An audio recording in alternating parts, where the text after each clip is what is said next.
the Ballon d'Or 2025, one of the most prestigious individual awards in football. But this year, it's not as obvious as it used to be. There's no runaway favorite, just several players with insane seasons, each with their own case. So who really deserves it? Forget the hype. Let's break down the numbers, the trophies, and the big moments, and figure out who should actually win the Ballon d'Or this year. So, who are the actual favorites for the Ballon d'Or this year? Right now, 5 names stand out: Mohamed Salah, Vitinha, Rafinha, Lamine Yamal, and Ousmane Dembélé. But if we're being honest, all the talk, all the power rankings, are pointing toward just 3 names: Rafinha, Lamine Yamal, and Ousmane Dembélé. They've been dominating headlines, breaking into top form, and showing up when it matters the most. Let's take a closer look at each of the 5 contenders, what they've achieved this season, and what makes their case for the Ballon d'Or strong, or maybe not strong enough. First up, Mohamed Salah. This season, Salah pulled off something historic, winning the Premier League, the Golden Boot, and the Playmaker Award. He also took home the Premier League Player of the Season, making him the first player ever to claim all 3 in the same year.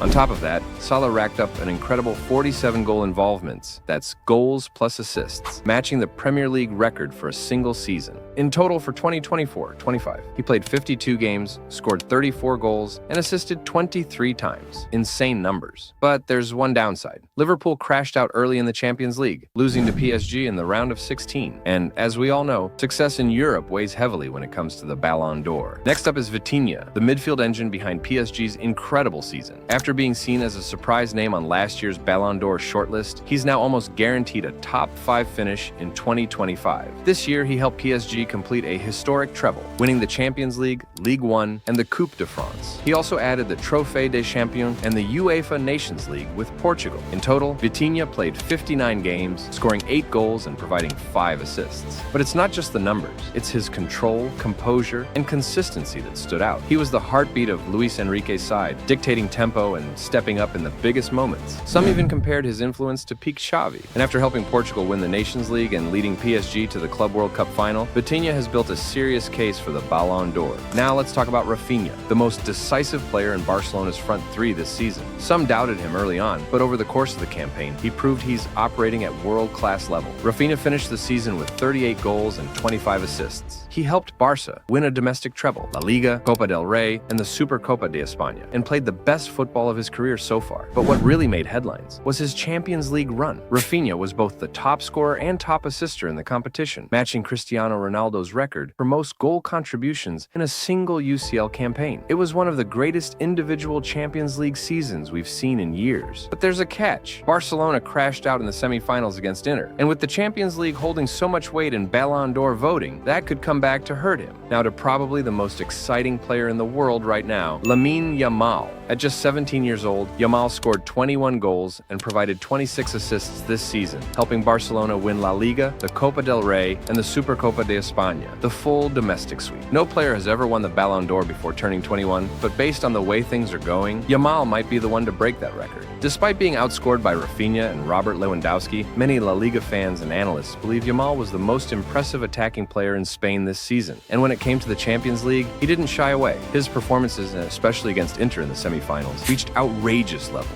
He was electric, fearless, and decisive. At this point, he's not just the most talented teenager in world football, he might be the leading Ballon d'Or contender inside that Barcelona dressing room. And finally, Ousmane Dembélé. Was this the season where the real Dembélé finally arrived? After years of frustrating injuries and inconsistency, the French winger finally put it all together at PSG. He scored 37 goals and provided 16 assists across all competitions, helping the club win Ligue 1, the Coupe de France, the Trophée des Champions, and most importantly, the Champions League. Dembélé's Champions League campaign was massive, scoring clutch goals at Anfield and the Emirates and delivering 2 key assists in the final. Since the turn of the year, he's been on fire, driving PSG's dominance in France and making a real case for himself as one of the best players in the world. Yes, he couldn't quite finish the job in the Club World Cup final, but no player in 2025 has had a more productive year, both individually and in terms of trophies, and that's why, for many fans and pundits, Dembélé isn't just a contender, he might be the Ballon d'Or elect. Now that we've looked at the players, let's talk about what actually decides who wins the Ballon d'Or. The award isn't just about scoring goals or winning trophies. It's based on 3 main criteria: individual performance, team achievements, and sportsmanship. First, individual performance. This means goals, assists, overall impact on the team, and how decisive a player is in the big moments. Second, team achievements. Winning titles with your club and national team carries serious weight.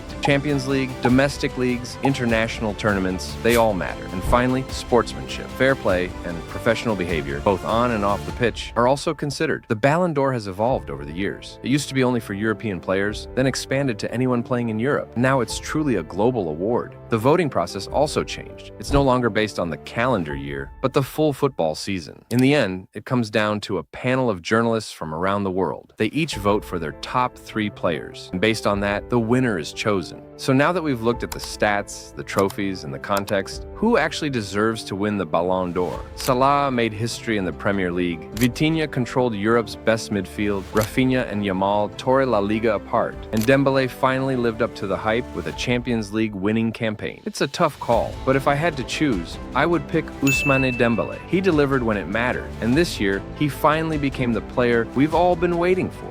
One thing's for sure, every one of these players made a real case this season. But now I want to hear from you. Who would you give the Ballon d'Or to in 2025? Drop your pick in the comments and let's settle this debate.